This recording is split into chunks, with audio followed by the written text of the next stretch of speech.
Bonjour et bienvenue à Studio Saint-Jean pour une entrevue spéciale consacrée à la Nuit des sans-abri, un événement de sensibilisation à l'itinérance qui revient à chaque année à Saint-Jean-sur-Richelieu depuis 2018. Pour en parler, nous recevons Isabelle Bergeron-Tremblay, directrice générale de Passe-moi la POC, et Tamara Lefebvre, qui est directrice des pratiques et impact social à la Maison Oxygène. Avant de débuter, nous souhaitons remercier les organismes du comité organisateur et les nombreux commanditaires qui rendent cet événement possible. Mon nom est Linda Touchette. Bienvenue à Studio Saint-Jean. Ici Louis Lemieux, votre fier député de Saint-Jean à l'Assemblée nationale du Québec. La chaîne télé que vous regardez en ce moment sur Facebook ou sur YouTube, c'est Studio Saint-Jean, la chaîne télé de votre député au service de la communauté depuis plus de 6 ans déjà.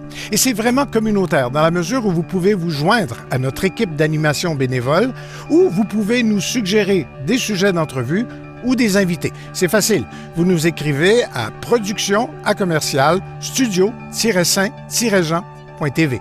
Bon visionnement.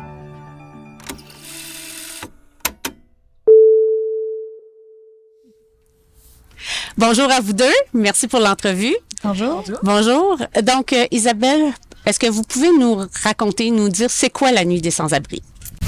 La Nuit des sans-abri, en fait, ça se veut un événement rassembleur pour tous les citoyens, donc les citoyens logés, les citoyens non logés.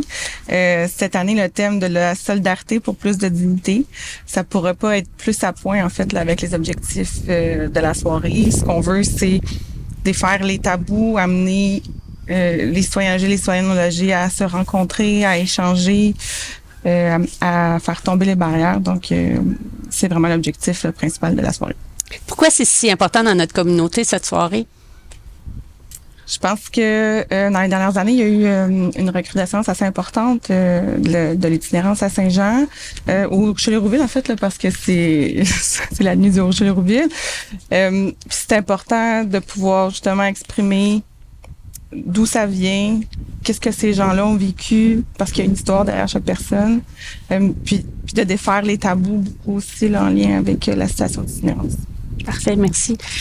Tamara, qu'est-ce qu'il y a de nouveau dans l'édition de cette année, l'édition 2025? Parce que le sujet de l'itinérance, c'est omniprésent partout dans la province de Québec, mais dans notre édition, à nous, à Saint-Jean-sur-Richelieu, qu'est-ce qu'il y a de nouveau? Oui, ben en fait, c'est toujours un défi d'année dans l'année de trouver un angle intéressant pour parler de l'itinérance parce que justement, c'est tellement présent qu'on veut se renouveler. Puis cette année, on a vraiment misé beaucoup sur des activités de sensibilisation. Donc, déjà, la soirée, c'est une belle occasion d'être ensemble, tu sais, de tout coexister ensemble au même endroit. Mais là, c'est de pouvoir être à la place de vivre des situations qui peuvent déstabiliser, changer les angles, les perceptions. Donc, je pense que ça va être très intéressant. Il y a un côté empathique à votre événement. Donc, que les gens soient capables de se mettre dans la peau de l'autre puis de voir une réalité qui, au premier égard, peut être grande, mais qui rejoint plusieurs personnes. Isabelle. Oui. Donc, dans la Nuit des sans-abri, c'est quoi il va y avoir plusieurs activités au Parc des Éclusiers.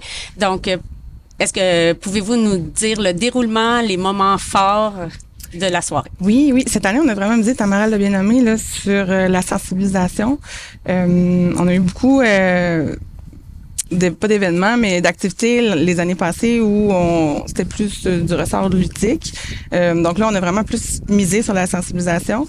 Donc, à 5 heures, ça commence au Parc des Éclusiers. Il va y avoir évidemment les dignitaires là, qui vont venir faire un petit discours en début de soirée. Puis ensuite, je peux pas révéler tous les punchs là, parce qu'il y a quand même de beaux punchs cette année. Mais il va y avoir des prestations musicales. Les Princesses du Rock, il va y avoir aussi, là, je l'oublie, l'autre, les Princesses du Rock. C'est Barberousse. Barberousse, merci, une chance t'es là.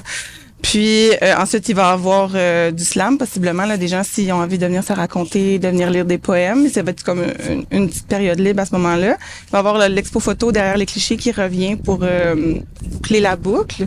Puis après, ben on a comme plein de petites activités surprises. Là. Il va y avoir des jeux interactifs. Sans vendre le punch, là, oui. On peut juste dire que dans le fond, cette année, il va vraiment avoir des expériences immersives. Oui. Fait que ça vaut vraiment la peine d'être là. Donc, vous avez aussi un porte-parole. Est-ce que ça, on peut en parler ou c'est un secret? Non, on peut en parler, mais on dirait pas porte-parole, mais plutôt Porteur de cause. porteur Ok. de cause, qui est Hugo Girard cette année, qui est venu nous rencontrer, qui était vraiment très sensible à la cause, puis qui avait envie de s'impliquer. Un monsieur avec un grand cœur. Oui, absolument. Donc, on est vraiment très excités par ça. Le Hugo va être plus au niveau de la nourriture. Donc, Ok. comme à chaque année, là, il va avoir de la nourriture. Puis, dans le fond, le Hugo va faire le service de nourriture avec des personnes en situation d'itinérance qui ont envie de s'impliquer, puis de redonner aussi. Il va avoir également là, la friperie, là, comme à chaque année. Là. C'est quoi la friperie à chaque année? Moi, je ne sais pas. Ben, en fait, c'est le moment où les gens peuvent venir déposer des vêtements chauds. S'ils en ont qui traînent à la maison, vêtements chauds, bas, tucs, mitaines. Évidemment, on essaie d'éviter les shorts parce que la saison est un peu terminée. Donc, vraiment, oui. saison hivernale pour les vêtements. Excellent. Tamara, la maison Oxygène s'implique. C'est quoi votre part, votre implication dans l'événement, la soirée en tant que telle?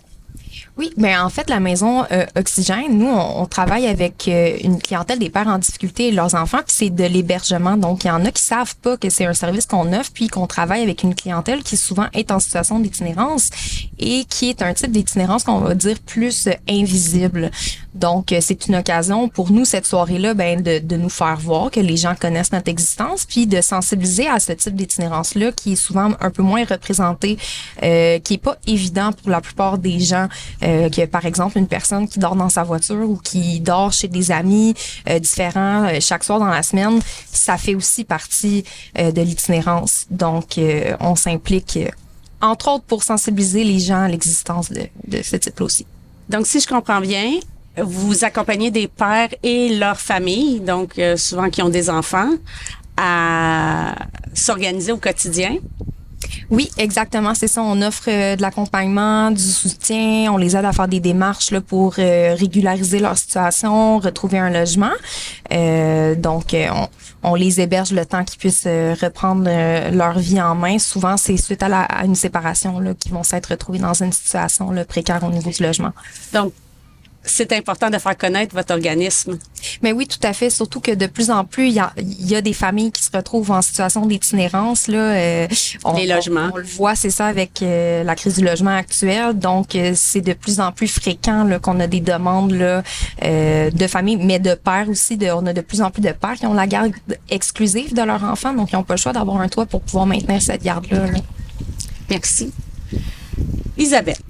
Donc, comment la situation de l'itinérance a changé dans les dernières années dans la région du Haut-Richelieu et Rouville? Grande question. C'est une grande question. Grande C'est une grande question. question. Il faut dire que Parce qu'on la POC existe depuis 3 ans, donc c'est sûr que nous, on n'a pas une vision qui date de très, très longtemps. Par contre, ce qu'on peut dire, c'est qu'au niveau des services en itinérance dans le Haut-Richelieu-Rouville, tout découle ou presque là, de la pandémie, là, donc de 2020. Il y a des fonds qui sont apparus à cette époque-là pour justement aider les personnes en situation précaire. Puis finalement, d'année en année, on s'est rendu compte que justement l'itinérance augmentait. Depuis 2020, là, quand on regarde les statistiques au niveau du centre de jour, là, c'est 526 personnes différentes qui ont transigé par la ressource depuis 2020. OK, Donc, on en 5 voit ans. une augmentation en 5 ans. Là. Puis on a vu une augmentation en 2023 là, où il y a eu 220 admissions différentes.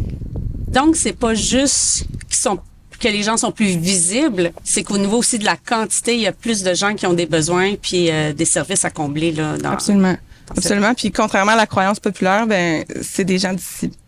C'est des gens qui viennent du Haut-Richelieu, c'est des gens qui viennent de Saint-Jean, de Chambly. C'est sûr qu'il y a toujours de la mouvance en itinérance, on en parle souvent, des gens qui vont fréquenter plusieurs ressources différentes, c'est un mécanisme de survie, on le comprend, mais 85% des gens, c'est des gens qui viennent d'ici. Puis qui vont chercher de l'aide. Dans leur milieu naturel. Dans leur milieu. Oui. Il y a plein d'organismes. Vous êtes vraiment magnifique là, dans le travail que vous faites au quotidien. Il y a vraiment une synergie, un désir d'aider. Comment les citoyennes peuvent vraiment suivre votre mouvement puis être là pour vous accompagner ou du moins être partie prenante des changements que vous voulez faire? Je pense que d'abord, comme citoyen, la responsabilité, c'est peut-être de s'informer, d'aller vers les ressources, de regarder ce qui se fait déjà sur le terrain parce que on est là, on travaille fort, puis on n'a pas la prétention de répondre à tous les besoins du monde, loin de là. Mais je pense que c'est important, nous aussi, notre travail, d'informer la population sur ce qu'on fait, puis d'essayer de développer une certaine tolérance à l'itinérance, parce que c'est pas quelque chose qui va cesser demain, malheureusement. Ouais, c'est de garder une ouverture à l'autre, de rester curieux face à ce que les personnes peuvent avoir vécu, de pas perdre cette sensibilité-là. Tu sais, les personnes en situation d'itinérance, tu sais, le thème est particulièrement porteur de sens cette année, là, plus de solidarité pour plus de dignité. C'est toutes des frères, des amis, des sœurs. Il y a personne qui est à l'abri de vivre une situation d'itinérance dans sa vie, encore plus avec le contexte actuel. Fait de garder ça en tête.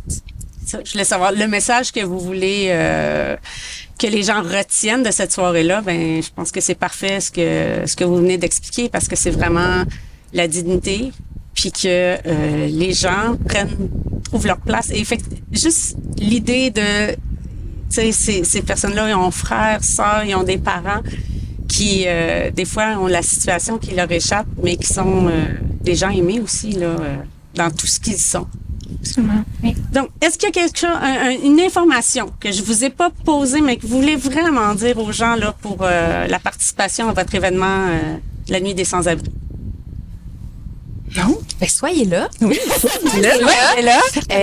Tu sais, manquez pas ça. C'est vraiment un événement sur lequel le comité a travaillé vraiment fort cette année. On a une super belle implication de plein de partenaires, mais aussi de nombreux bénévoles, dont des jeunes du secondaire qui se sont impliqués cette année de manière incroyable. Puis ça mérite vraiment là, de passer faire un tour. Parfait. Ben, merci beaucoup. Merci beaucoup. Isabelle et Tamara, pour cette discussion inspirante. Donc, j'invite les gens à participer à la Nuit des Sans-Abri, qui aura lieu le vendredi 17 octobre à la place des Éclusiers, où il y a le beau foyer, de 17h à 22h. C'est ouvert à tous. Donc, c'est un événement qui est rassembleur, qui fait réfléchir, qui va probablement vous faire vivre quelques émotions de solidarité. Donc, c'est un rendez-vous. Allez-y, participez. Et bonne nuit des sans-abri. Merci.